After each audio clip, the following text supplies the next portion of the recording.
नमस्कार, स्वागत है आपका सिटी पोस्ट लाइव में। मैं हूं मुस्कान।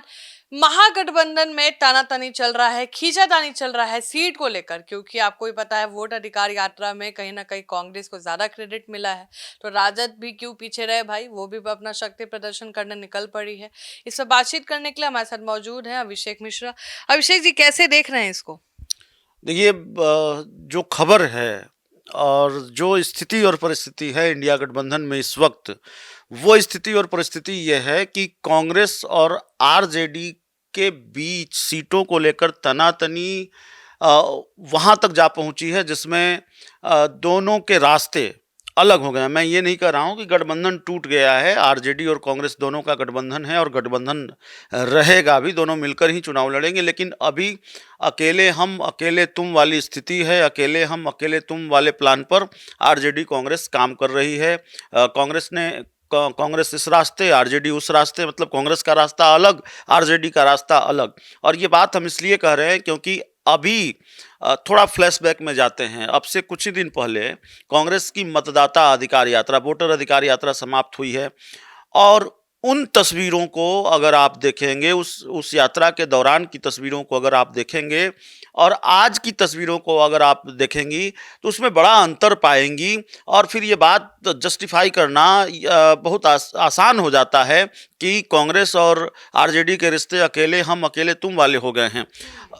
वोटर अधिकार यात्रा में किस तरह की तस्वीर रही? वोटर अधिकार यात्रा में तस्वीर दिखी कि वोटर अधिकार यात्रा में तेजस्वी यादव बुलेट चला रहे हैं, राहुल गांधी बुलेट चला रहे हैं, राहुल गांधी ने स्टीयरिंग थमा दी तेजस्वी यादव को, और एक साथ राहुल गांधी, तेजस्वी यादव, मुकेश सहनी सब नजर आ रहे हैं। तो उस यात्रा ने बड़ा मैसेज दिया इंडिया गठबंधन की एकजुटता का। और राहुल गांधी ने एक बड़ी विसंगति, एक बड़ी निगेटिव चीज जो थी, जो गड़बड़ियां थी इंडिया गठबंधन में, उसको भी ठीक करने की कोशिश की। कहा जाता था कि भाई तेजस्वी यादव की आंखों में कन्हैया कुमार फूटी आंख नहीं सुहाते हैं और पप्पू यादव फूटी आंख तेजस्वी यादव को नहीं सुहाते हैं। और राहुल गांधी का प्लान रहा हो या राहुल गांधी का कमाल रहा हो, पप्पू यादव भी तेजस्वी यादव पर हमला करने से एक भी मौका नहीं छोड़ते। लेकिन तेजस्वी यादव ने जननायक बता दिया, पप्पू यादव ने जननायक बता दिया तेजस्वी यादव को, और बिहार का उम्मीद बता दिया, बिहार का भविष्य बता दिया तेजस्वी यादव को।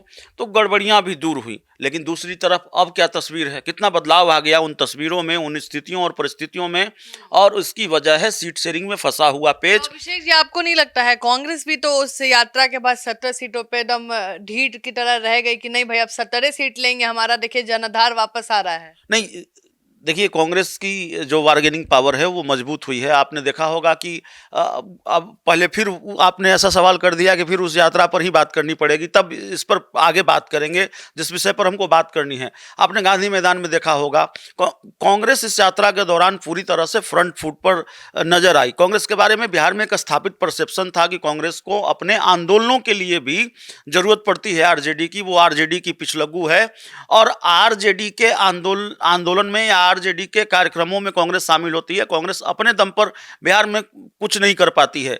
लेकिन दूसरी तरफ जो मतदाता अधिकार यात्रा थी उसमें कांग्रेस के झंडे ज़्यादा नजर आ रहे थे, कांग्रेस के नेता कार्यकर्ता ज़्यादा नजर आ रहे थे।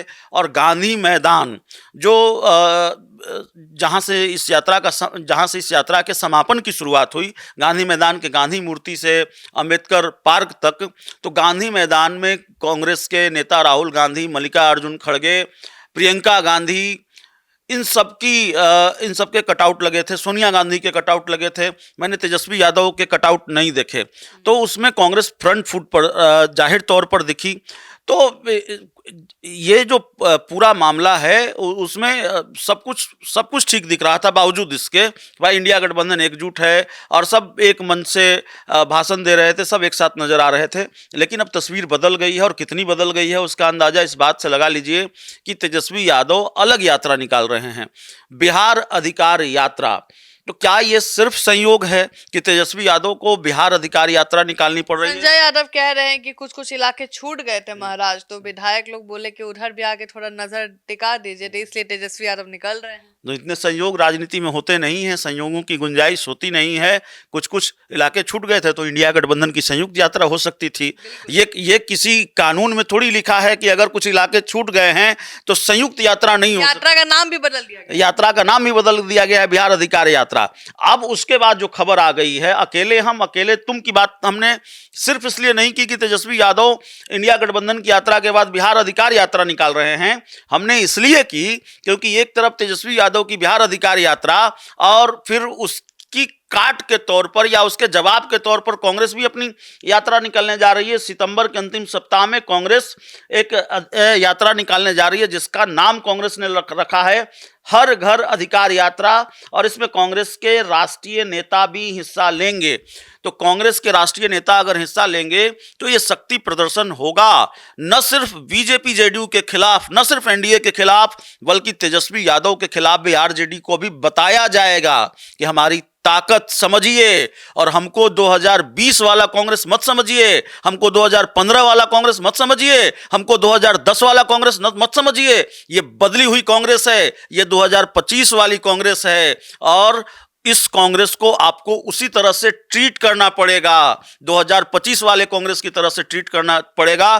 पुराना ट्रीटमेंट नहीं चलेगा और ये बताने की कोशिश है। आपने देखा होगा तेजस्वी यादव ने माई बहन, लग रहा है सर इतना जब दिक्कत हो रहा है कि तेजस्वी यादव का सीएम बनने का सपना अब थोड़ा दूर होते दिख रहा है। पहले लग रहा था कि बहुत करीब है, बहुत दूर दिख रहा है। नहीं, तेजस्वी यादव के सीएम बनने का सपना मैंने पहले ही कहा कि ऐसा नहीं है कि कांग्रेस और आरजेडी के रिश्ते टूट जाएंगे और कांग्रेस अलग चुनाव लड़ेगी, आरजेडी अलग चुनाव लड़ेगी। मुझे इसकी उम्मीद नहीं नजर आती है। ये सवाल भी है, लेकिन ये सवाल बहुत लोगों के जेहन में होगा कि भाई क्या दोस्ती टूट जाएगी। ये तो सहमत का खेल शुरू हो गया, तो सहमत का खेल जरूर शुरू हो गया है। लेकिन देखिए राजनीति में ये एक रवायत है, यह एक परंपरा है, क्योंकि पेच फंसा हुआ है। सीटों के आंकड़े आपने कहा 70 सीट, तो कांग्रेस की आपकी जानकारी बिल्कुल सही है। कांग्रेस की एक मीटिंग हुई 7-8 दिन पहले दिल्ली में, जिसमें कांग्रेस के प्रदेश अध्यक्ष राष्ट्रीय अध्यक्ष मल्लिकार्जुन खड़गे, राहुल गांधी मौजूद थे और बिहार के प्रदेश अध्यक्ष राजेश राम, प्रभारी कृष्णा हल्लावरू और बिहार कांग्रेस के वरिष्ठ नेताओं को तलब किया गया था। और उसमें कांग्रेस की स्क्रीनिंग कमेटी के अध्यक्ष अजय माकन, स्क्रीनिंग कमेटी के सदस्य इमरान प्रतापगढ़ी भी उस बैठक में मौजूद थे। और ये बहुत महत्वपूर्ण बैठक थी जिसमें घोषणा पत्र को लेकर चर्चा हुई, कांग्रेस के उम्मीदवारों को लेकर चर्चा हुई, सीट शेयरिंग को लेकर चर्चा हुई। और जो बात आप कह रही हैं, कांग्रेस 70 सीटों पर लड़ी है, तो चर्चा ये हुई कि भाई हमारी स्थिति और परिस्थिति बदली है। कांग्रेस उस बैठक में यह चर्चा हुई कि कांग्रेस को मतलब बिहार कांग्रेस के नेताओं ने ये फीडबैक राहुल गांधी को दिया या एक तरह से मांग की कि भाई हम लोगों को इस बार 70 विधानसभा सीटों पर चुनाव लड़ना चाहिए। तो 70 पर अड़ी नहीं है कांग्रेस, 65 पर भी बात बन सकती है, 62-63 पर फटे नोट नहीं ना चलाने को तैयार है अभिषेक जी, दिक्कत वहां है। आपने सही बात कही, आपने बिल्कुल सही बात कही कि 65-62-63 पर तो बात बन सकती है, लेकिन पेच फंसा हुआ है कि फटे नोट का थैला हम अकेले अपने पीठ पर लेकर नहीं चलेंगे। उसमें से कुछ आप रख लीजिए, कुछ आप रख लीजिए, कुछ आप चला लीजिए, कुछ आप चला लीजिए, कुछ हम चला लेंगे। जो आंकड़ा है 70 विधानसभा सीटों पर कांग्रेस लड़ी थी 2020 में, 70 में से 51 सीटें वो हार गई और 19 सीटें जीत गई। तो 51 में से 37 सीटों को कांग्रेस बहुत खराब सीट मानती है। कांग्रेस को लगता है कि इन 37 पर तो अदला बदली होनी ही चाहिए। तो वो 37 के फेर में इंडिया गठबंधन फंसा हुआ है और इस वजह से पेच फंसा हुआ है। अब 37 का आंकड़ा बड़ा आंकड़ा होता है। अगर 37 सीटों को कांग्रेस लेने को तैयार नहीं है या 37 में से कुछ सीटें लेने को तैयार है और बाकी सीटें वो सहयोगी दलों से कह रही है कि आप भी इसका बोझ उठाइए, आप भी इसका बोझ उठाइए, तो इसका मतलब है कि आरजेडी को अपनी कई सिटिंग सीटें कांग्रेस को देनी पड़ेगी और वाम दलों को भी अपनी कई सिटिंग सीटें कांग्रेस को देनी पड़ेगी। तो जाहिर है इसके लिए सहमति नहीं बन पा रही। ये बड़ी मुश्किल डिमांड में फंसा दिया है कांग्रेस ने आरजेडी को और उसी की वजह से ये सारी चीजें चल रही है। तो ये हम अकेले तुम का सफर अभी चल रहा है। अब ये कितना लंबा खींचेगा ये देखने वाली बात होगी। तो आप सुन रहे थे इस डिबेट को और हम भी इंतजार कर रहे हैं भाई कौन सी सीट किसके खाते में जाएगी। क्या तेजस्वी यादव भी फटे नोट चलाएंगे इस बार?